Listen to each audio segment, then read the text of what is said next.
Hello friends, welcome to my YouTube channel. Friends, आज की video में हम डिस्कस करने जा रहे हैं general quiz on fundamental duties and fundamental rights. Fundamental duties और फंडामेंटल राइट्स के ऊपर ये कुछ ऑब्जेक्टिव टाइप क्वेश्चन है, हम वन बाय वन डिस्कस करते जा रहे हैं। नंबर 1 पहला क्वेश्चन है, which fundamental rights can not be suspended even during an emergency.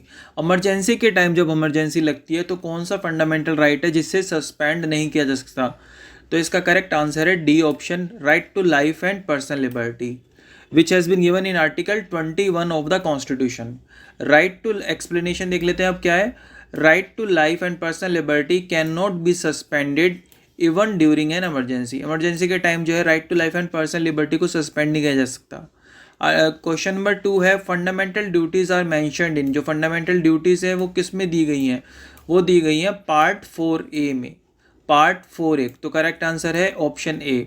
The explanation क्या है? The fundamental duties of citizens are mentioned in part 4A of the Indian constitution. Next question है, which of the following article of the Indian constitution contains fundamental duties. Fundamental duties कौन से article में दी गई है? वो है article 51A। ठीक है, फंडामेंटल ड्यूटीज किस में दी गई है? आर्टिकल 51A में दी गई है। और वो पार्ट पूछा था वो था fundamental duties are mentioned in part 4A। Part 4A में दी गई हैं। और आर्टिकल कौन सा है इसका? आर्टिकल है article 51A। The fundamental duties of citizens are mentioned in article 51A of the Indian constitution. Next question है, which of the following are fundamental duties. कौन सी है इनमें से फंडामेंटल ड्यूटीज़? तो ये सारी की सारी फंडामेंटल ड्यूटीज़ हैं।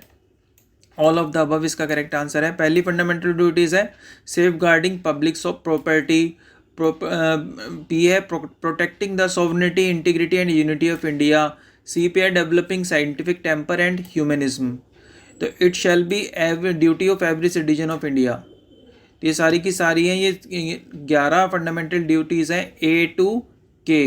ठीक है, तो ये सारी फंडामेंटल ड्यूटीज़ हैं। To abide by the constitution, respect its ideals and institution, national flag, national anthem.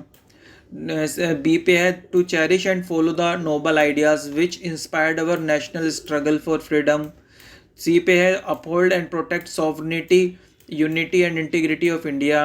D पे है defend the country and render national service when called upon to do so. To promote harmony and spirit of common brotherhood amongst all the people of India, transcending religious, linguistic, and religion sectional diversities. To renounce practices derogatory to the dignity of women. F पे है to value and preserve rich heritage of our composite culture. G पे है to protect and improve natural environment including forest, lakes, rivers, wildlife, and to have compassion for living creatures. H पे है to develop the scientific temper, humanism and spirit of inquiry and reform. I पे है to safeguard public property and to abjure violence. बस, train, metro, इनकी property की safeguard करनी है। To strive towards excellence in all spheres of individual and collective activity so that nation constantly rises higher levels of endeavor and achievement. K पे क्या है? Who is a के fundamental duty क्या है? Who is a parent और guardian to provide opportunities for education to his child as the case में भी ward between as of 6 से 14 साल के बच्चे को एजुकेशन प्रोवाइड करें। क्वेश्चन नंबर 5 है, which of the following committee suggested incorporating fundamental duties in. Fundamental duties को इनको ऐड किया जाए कॉन्स्टिट्यूशन में, कौन सी कमेटी बनाई गई थी? वो तो कमेटी थी स्वर्ण सिंह कमेटी। एक्सप्लेनेशन क्या है? The fundamental duties were incorporated in the constitution by the 42nd amendment में ऐड की गई थी 1976 में। किसकी रिकमेंडेशन पे? अपॉन द रिकमेंडेशन ऑफ स्वर्ण सिंह कमेटी, स्वर्ण सिंह की कमेटी पे। Which of the following articles of the Indian constitution contain right to religious freedom. Right to religious freedom कौन से आर्टिकल में है? 25 से 28। आर्टिकल 25 to 28 में क्या दी गई है? Right to religious of freedom. Explanation क्या है? Article 25 to 28 of the Indian constitution contain right to religious freedom. ठीक है, तो आर्टिकल 25 ये है, article 26, article 27, article 28। Question number 7 क्या है, which of the following article of the Indian constitution guarantees equality before the law and equal protection of law within the territory of India. तो कौन सा equality before the law and equal protection of law, article 14। Article 14 of the Indian constitution guarantees equality before the law और the equal protection of the laws within the territory of India. Question number 8 क्या है, which article of the Indian constitution abolish untouchability. Untouchability कौन सा article जो है Indian constitution का abolish करता है, आर्टिकल 17। आर्टिकल 17 ने अनटचेबिलिटी को अबॉलिश कर दिया है, ठीक है।